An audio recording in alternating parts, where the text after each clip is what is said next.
Sourav, first of all, welcome. Thank you for being here. Thank you, and thank you to the Hindu group, to Sportstar, for inviting me here this afternoon. You know, Sportstar is and I'll just take a minute of yours before you start your questions. Sportstar is a very important part of all of our lives.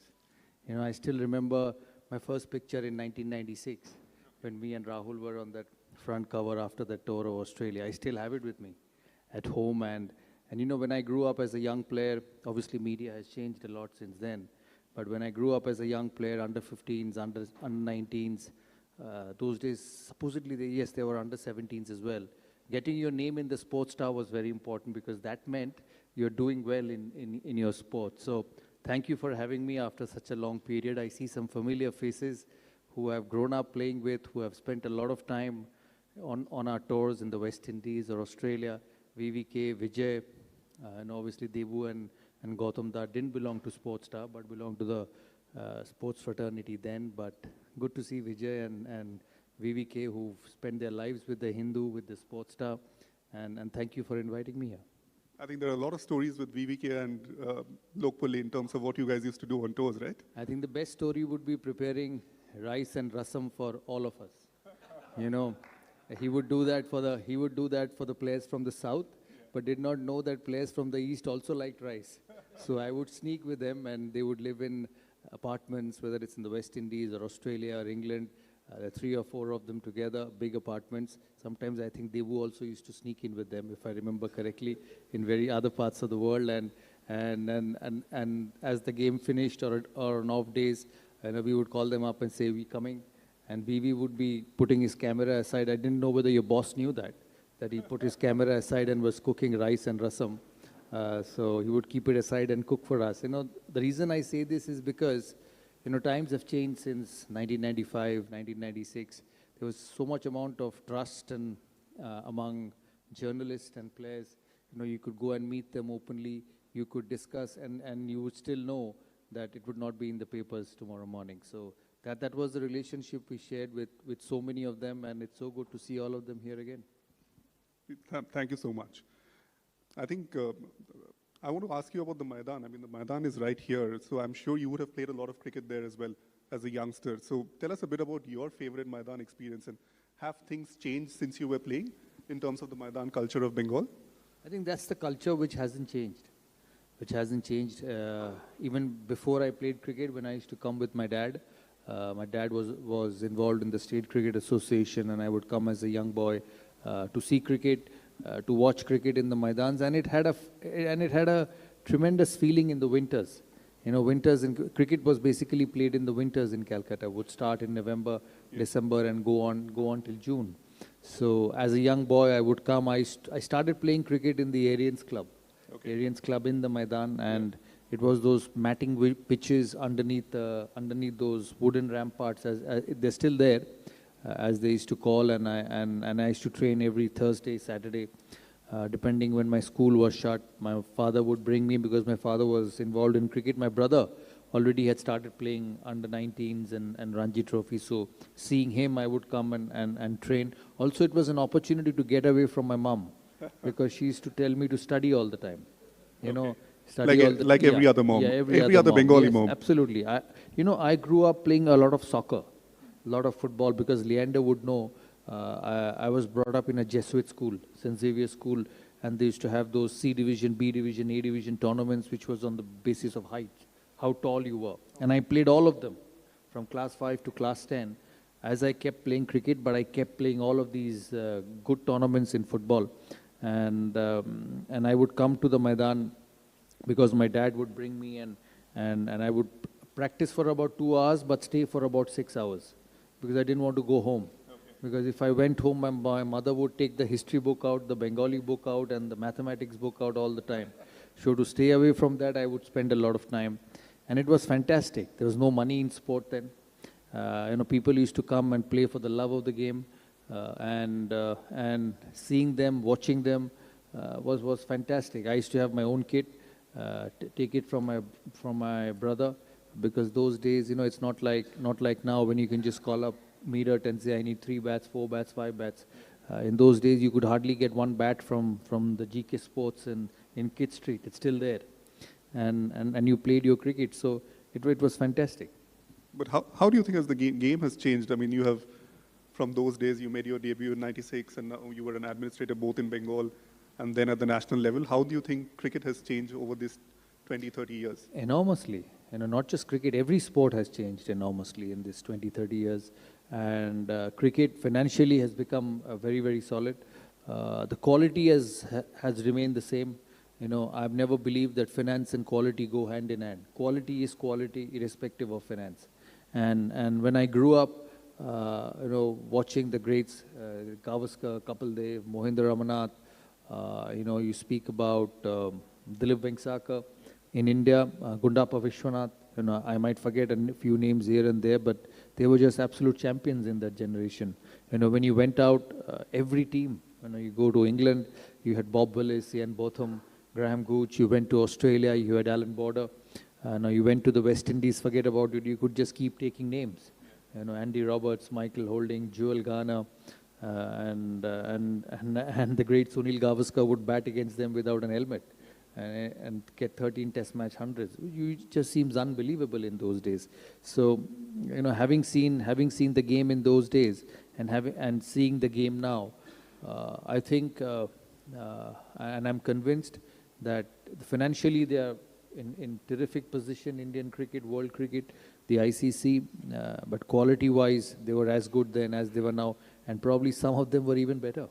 But yeah, I think we have had this discussion before as well. I mean, do you think world cricket as a whole, you see a lot of nations like Sri Lanka, Zimbabwe, Pakistan struggling. So do you think while Indian cricket is growing, a lot of other countries are actually facing an existential crisis in terms of how their national teams are doing? I think it has got to do a lot with administration. And I keep saying that because, I've been president of CAB for 5 years, president of the board for 3 years. I've represented the country in the ICC meetings for 3 years. So I've seen the entire structure, the entire finance, entire support system, which actually makes the game possible. And I can never understand the reason why a team like Zimbabwe, I remember in 1999 when I played my first World Cup, Zimbabwe was a side which could beat anybody. Henry Olonga, Heath Streak, Neil Johnson, the Flower brothers, Neil Johnson, the left-handed opening batsman. Then you had the Whittle brothers, who were as good as any player around the world. And I'm sure Zimbabwe cricket did not have so much money then. Indian cricket did not have so much money then, so forget about Zimbabwe cricket. The West Indies, in the days of Michael Holding, Andy Roberts, Joel Garner, where was the money? Or the great Kapil Dev, Gavaskar, even Sachin when he started, there wasn't. So I think the administration is very important. Administration is very important to hold on to the players. The most important thing is the relationship between the administrators and the players. If that's in a good position, I think a lot of problems can get solved. Yes, the cricket has a lot more money now. You see where the IPL is going, the amount of revenues which get distributed from ICC to the various boards. It's a lot of money. It's a lot of money. So I don't think it's related to money or anything. And I think there is a need to hold on to players to play for the country. But do you think this mushrooming of franchisee leagues across the world, I mean, do you think slowly do you see cricket going the football way where clubs gets more important than country? Maybe in some cases, but not everywhere. We keep talking about the leagues around the world. If you look at it, IPL is in a different ecosystem, different league, yeah. The Big Bash does very well. The 100 does very well. And I see the South African League doing very well. I've been watching it for the last 3 weeks. The common thing of all these leagues and doing well is they are in countries where cricket is very, very popular. So I believe that over a period of time, over 3 years, 4 years, 5 years, all these leagues are going to get to a stage where few will exist. And I know which ones will exist. Obviously, this is not a platform to talk about it. Certain will remain and certain will move away because players will realize that it's not that important. This is something new and everybody wants to be a part of it, so you see the rush. But ultimately, it's going to get back to a stage where country will be as important as the leagues because only certain leagues will survive because of the ecosystem. Now, coming back to Bengal cricket, I mean, over the years, a lot of players from Bengal and East have actually gone and represented the country. But if you really look at the recent past, I mean, only you and probably MS Dhoni could cement your place and play for a long time. I mean, what do you think? I mean, why do cricketers from this part of the world, country have not been able to grab the opportunities that came their way? I think that's everywhere. That's not just in Bengal. You know, there were days in Mumbai cricket when they had a lot of them playing for the country and playing for a long period of time. Say during the time of Gavaskar, Vengsarkar, Ravi Shastri. When you were And playing, I think these were the three who, I think of them, Gavaskar and Vengsarkar went on to play 100 test matches, and the rest were below, and there were some who played 10, 15, 20. If you look at Bengal cricket over a period of 15, 20 years, and I'm not including Pankaj Das time, because he was obviously a lot senior than us. He played about 40 test matches, and I believe in those days playing 40 test matches is as good as playing 100 test matches now, because the test matches were so less in those days. But you look at Mohammad Shami, who's played about 60 odd test matches, if I'm correct. Riddhiman Saha, who's played about 40 to 50 test matches. And then obviously I was there who went on to play a little bit more than the others. So it's not that very few have played. There have been players who've played 40, 50, and I don't know where Shami will finish. He might finish with 75, 80 test matches, which is remarkable for a fast bowler. I think the difference is, you know, the impact you've created and there are a certain number of players who played certain number of test matches. When you speak about MS Dhoni, it's not just about the matches he's played. it's about the impact But he had what on the impact he's had on Indian cricket. And I met him a couple of days ago in Bombay. We both were shooting. You know, he's an absolute champion. You know, one of the all-time greats of Indian cricket, winning World Cups, coming from the state of Ranchi, which hardly produced any players. And I feel proud that, you know, obviously I can't keep saying it. I feel proud that two of India's very successful captains came from a part of the country where people thought cricket wasn't at its best. So, and I think that's where MS Dhoni comes in. You know, he's actually changed a generation of players around him to believe that, you know, I can be successful from here. Look at Ishant Kishan. Look at the way he plays international cricket. Do you think he was the one who started this trend of cricketers, Indian cricketers coming from small towns and not from the so-called metro centers? Maybe you can say that, but I think to an extent, yes. Yeah, I would say that because, you know, if you're talking from the point of view of small towns, yes. But if you're talking from the view of even bigger towns who has less impact, there probably would be a few more. Maybe Harbhajan Singh from Punjab. You know, if you look at Punjab, it may be a big state, but there are hardly any players who've put in that sort of an impact as Harbhajan Singh has put. So you can say from that point of view, but I think MS Dhoni will be above most of them. And I mean, I know the Bengal team has qualified for the semi-final of the Ranji Trophy, and all of us hope that they're going to win against MP and move keep to playing MP all the time. That's the problem. And MP is a very good team. They are. But this 33-year-old, the trophy drought, the Ranji Trophy drought, you were there when we won. So what do you think is the reason behind that? Do you think it's the Indian domestic structure is too competitive, or what's the reason? No. It was competitive then also. I think they need a bit of luck. I played in '89 and was fortunate enough to win it for the first year. But they have got into. I've got into positions where we could have won the Ranji Trophy. In I think '91 I played a final. '94 I played a final. I think 2003 I played a final. 2003 or 4, I think 5. I don't remember the exact years. We played a final and we lost. So I think 3 years ago also they played a final where they lost to Saurashtra in Rajkot. So they've come close, and hopefully someday they will get past. I think they have too much of Sourav Ganguly influence, who's played 3 World Cup finals and lost in all 3. So I think that's the problem with Bengal. That could be a reason, but jokes apart, I'm sure someday they can get past that barrier. And I think from 80s, we also saw this trend in Bengal cricket where you had Arun Lal, Shrikant Kalyani, Prashant Vaidya, all of them coming from outside and playing, and now you also have Mukesh and Shami, who you talked about. What's your take on that? Do you think this is helping Bengal cricket? But I think there's a difference to that and this. Okay. You know, when Prashant Vaidya and Chetan Sharma and Arun Lal and Ashok Malhotra came in, they were big names already. You know, doing well for Delhi, Haryana, Vidarbha, and the northern part of the country. But when Shami and Mukesh came in, they were nothing. Bengal got them when they were very young. We have a system in the clubs where three players from outside can come and play. Yeah. So they came in that system as very young boys when there were no one.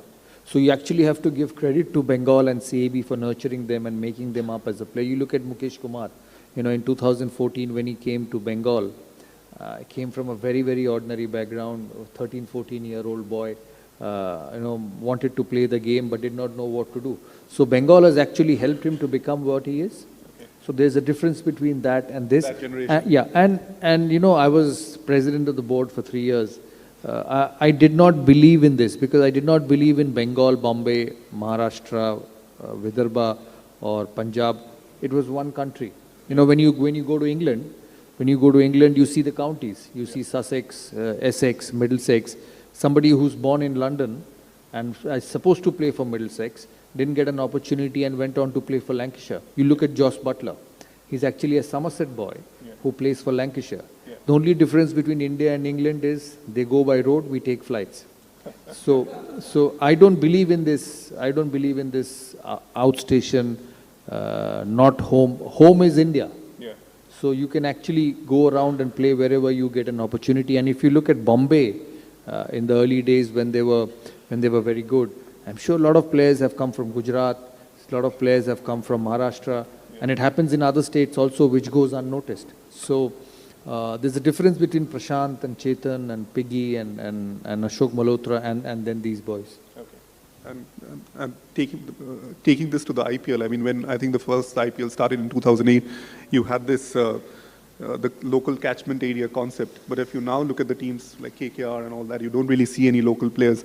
Do you think it makes sense to bring that back to the IPL, that concept? As I said just now, everybody is local.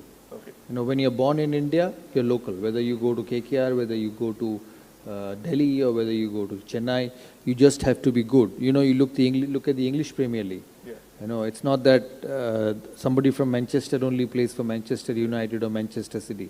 They have the majority of them coming from outside. But they still do have a lot of players who come from though they are not from Manchester, but they come from the junior system and where they grow up. So yeah, we also do it. Yeah. I think a lot of players also do it from the junior system and then grow up.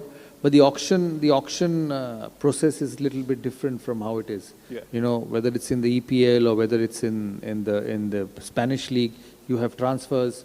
You can hold on to your players, release on to your players. But here you have to go through the auction. Yeah. Every 3 years, except 4, everybody is back in the auction. But You do you cannot think this, retain 4. do you think this also is a struggle for the franchisee owners in terms of creating a fan base and creating Yeah, it is. It is actually, so many times, like I was with Delhi in 2019 before I went on to become president. And now they had the auction last year when I was not a part of the squad. I could see that they wanted to hold on to Shekhar Dhawan. They wanted to hold on to Suresh Iyer, but could not hold on to them because of the auction dynamics. Only 4 could play. Yeah. So they decided the best 4 and then waited for them to go back to the auction and select them from the auction where somebody paid more and took them away. So it's always not the intention. It's also about the auction system. Do you think now the IPL is mature enough to actually move from the auction system and look into something like what you were talking about, European football, how it works? I don't know whether that's possible. I think the auction system also has its advantage. It maintains the balance among all the teams. Okay. Otherwise, if you're only relating it to money, some of them even can buy the IPL also. They are so rich. So I think the auction system actually maintains parity in making all the teams stronger, and I think that's going to continue. Okay.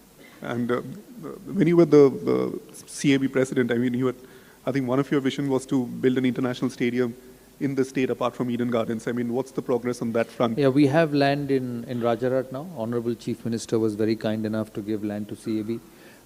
So we will build a small stadium. Yeah. We still want to hold on to Eden Gardens because, that's an iconic stadium and we are redoing it.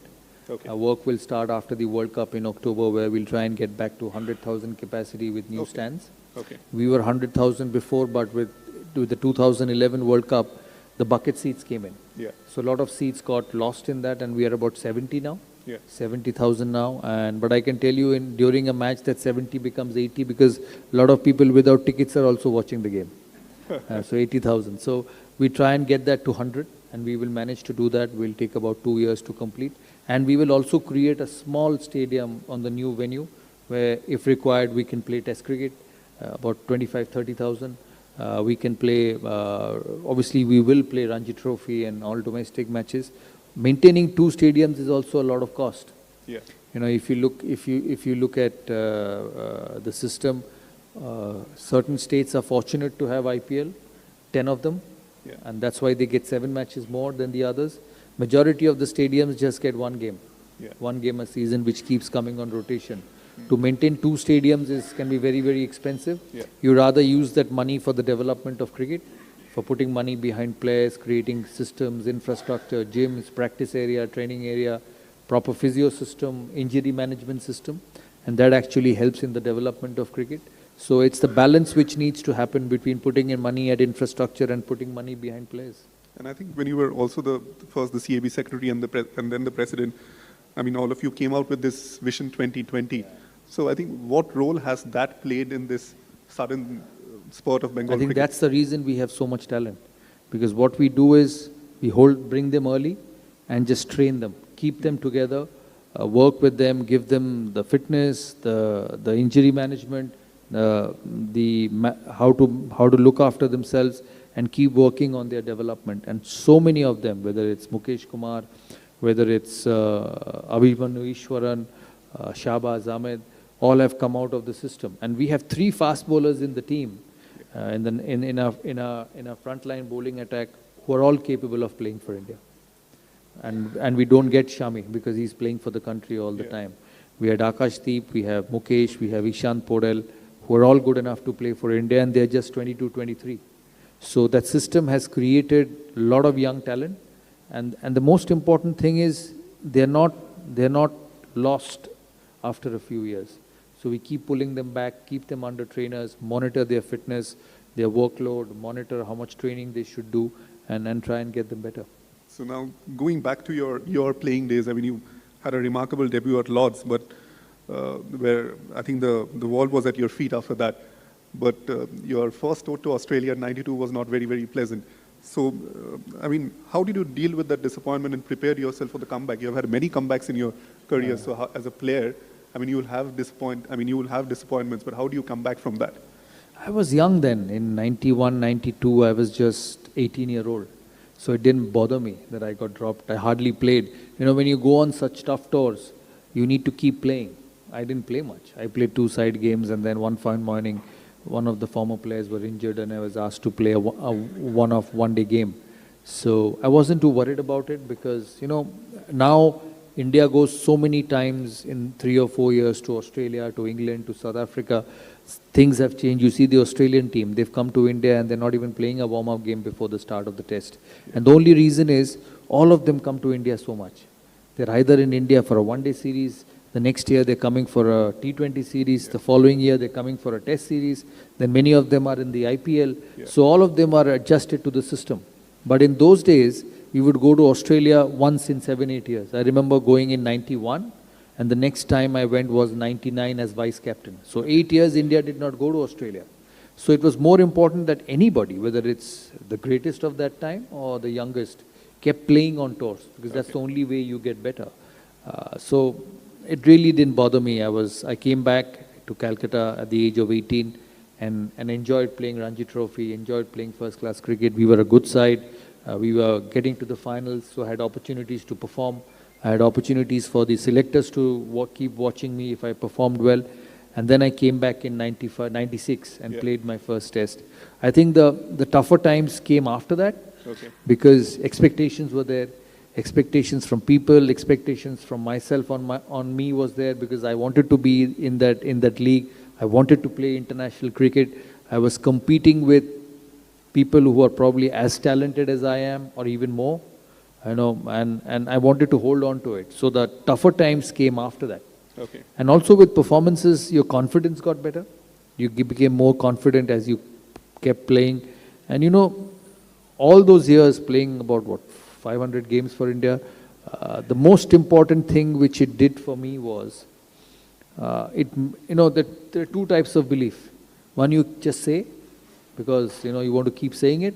One is which you feel from inside. Okay. And the second one was more in me because with all the performances, with all the competition, with all the ups and downs, winning, losing, getting dropped, coming and getting runs again, it created a genuine trust in me from my side that I will perform at this level. एक दो match इधर उधर हो जाएगा, but ultimately I'll do it. Okay. So that is the best thing which developed in me over a period of time, and which got me going in difficult circumstances also. I had that huge belief, and I'm sure it's with Leander also. You know, probably one of the best sportsmen from this city, from the country. And he would also say the same thing. With so much of experience, so much of traveling, every time he went to the court, he had this underlying belief within him that I'll win. It's not that he was trying to make himself believe. It is he believed. Okay. Because of his experience over such a long period. Yeah. So, I mean, I think Titash is here and a lot of other young cricketers as well. I saw those in-swingers Yeah. in South Africa. So, any advice for them, for young cricketers, both men and women? Just keep playing. Just keep playing. Look after yourself.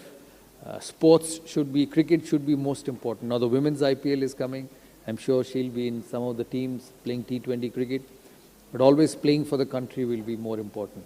And I think she will cherish her under-19 trophy for the rest of her life. I'm sure she will achieve more because there's so much cricket. There's World Cup every year. Yeah. She's just 18. She's just 18. She'll go on to the next step as Jhulan did. Yeah. Jhulan Goswami did, and Jhulan became such a big name, the highest wicket taker in all formats in the world. Yeah. And she's got a perfect role model to emulate. I'm sure she'll interact with Jhulan a lot, and you know, it's a great time to start for her. You know, the sport is at its best. Financially, she'll be looked after. The BCCI does fantastic work for athletes, looking after them at the NCA, training them. The state association looks after her. So, you know, it's a great time to play the sport. But, I mean, moving a bit away from cricket, I mean, do you think BCCI is obviously one of the best managed sports bodies in the country, and even in terms of finances, it's probably one of the richest in the world. Do you think in any way the expertise that the BCCI has, is it possible for them to go and help other sports federation and other sports? I know there's a fund which is always every year given to other associations. I don't know whether they'll be allowed or not, because you know everybody wants to look after their own organization. BCCI has a lot of work, and I've been there for 3 years. It's a full-time job. It's a full-time honorary job. So you have to give all your time for 3 years, and it's not just the job, it's the repercussions of the job. And you have to look after that also, that everything is ready, spick and span, and at the best for the players. So it'll be very hard for anybody involved in BCCI to work in other organizations. Which was easier, to be the BCCI president or the Indian captain? I think BCCI president is easier. Okay. Easier because, you know, it's table work, and Indian captain was real life. Lot of big bats as well, Yeah, right? you had to play a Glenn McGrath, you had to play a Shane Warne, you had to play a Wasim Akram. So that wasn't easy. Okay. Maybe we can have one or two questions from the audience if you have any before we end this session. Yes, please. Yeah. Gentlemen, do we have a mic?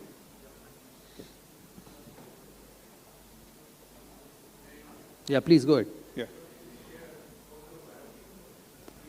Can someone get him a mic? It's happening.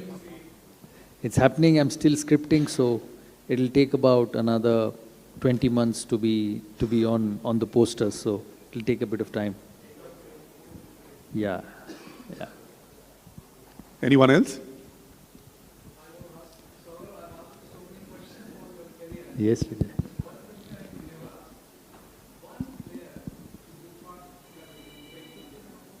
One player who should have become big and did not?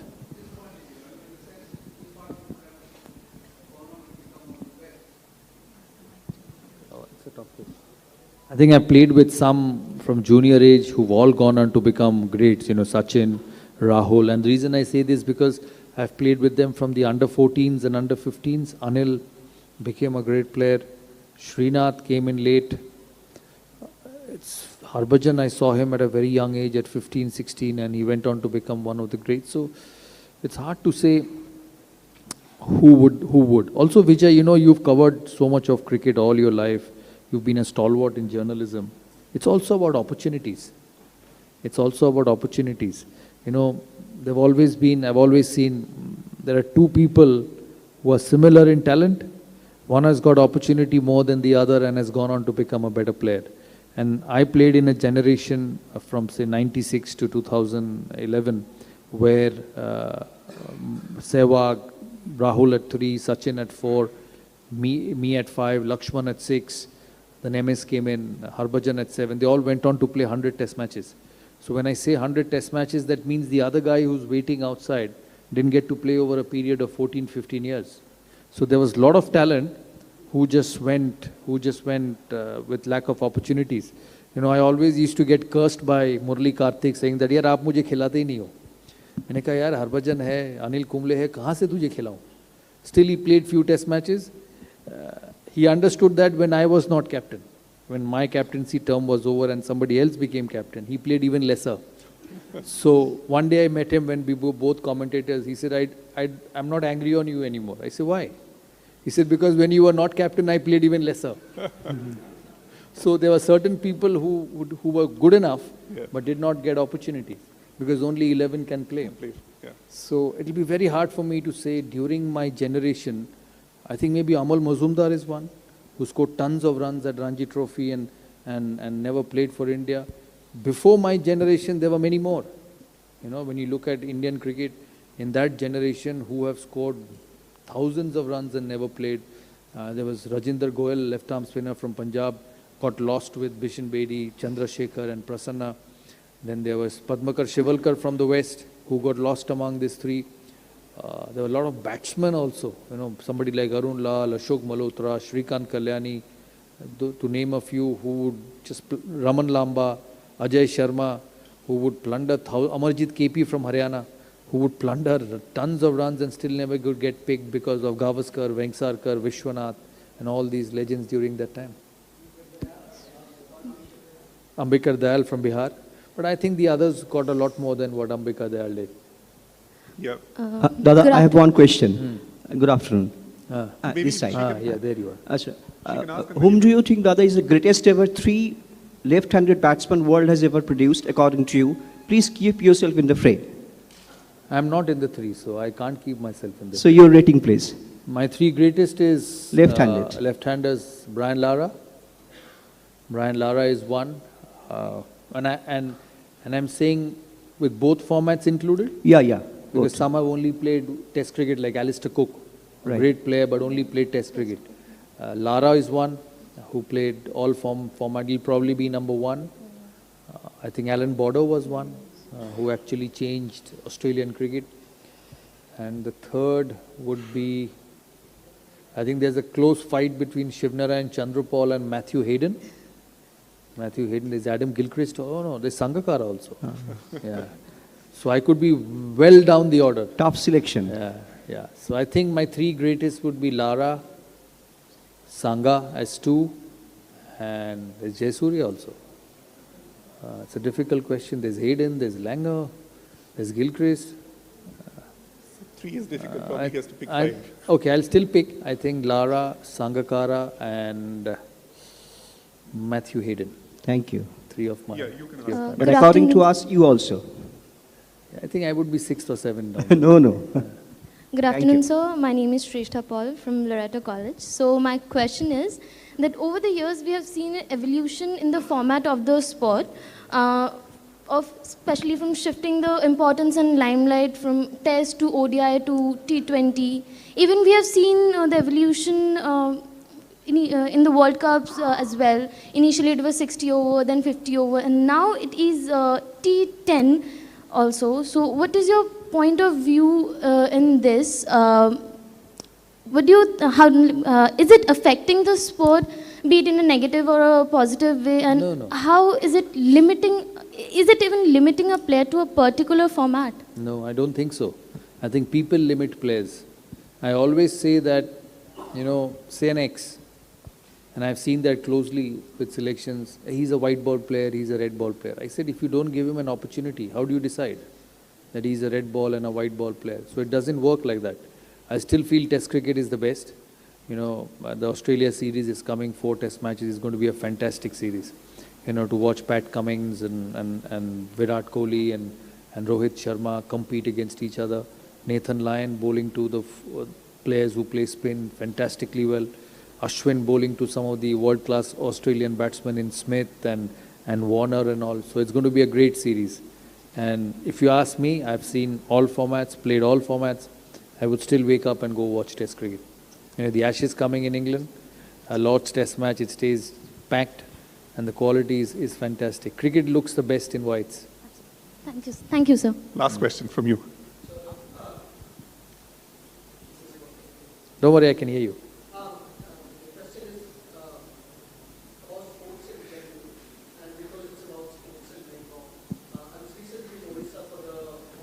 Yeah, they do well without it. Hmm.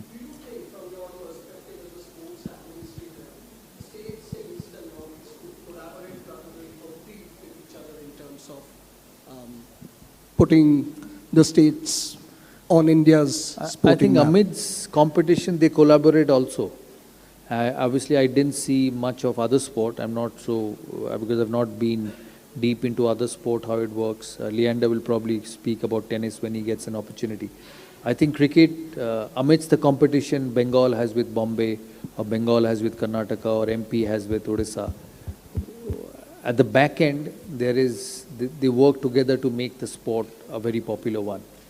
At the end of the day, when you sit in that room and decide how's Ranji Trophy going to be, apart from Saurashtra being such a good Ranji Trophy side and trying to beat Bengal to win a Ranji Trophy, they put their heads together to see how Ranji Trophy can be better, how the players can be paid more, which has happened over a period of time. It happened last year where the fees have got 3 or 4 times more.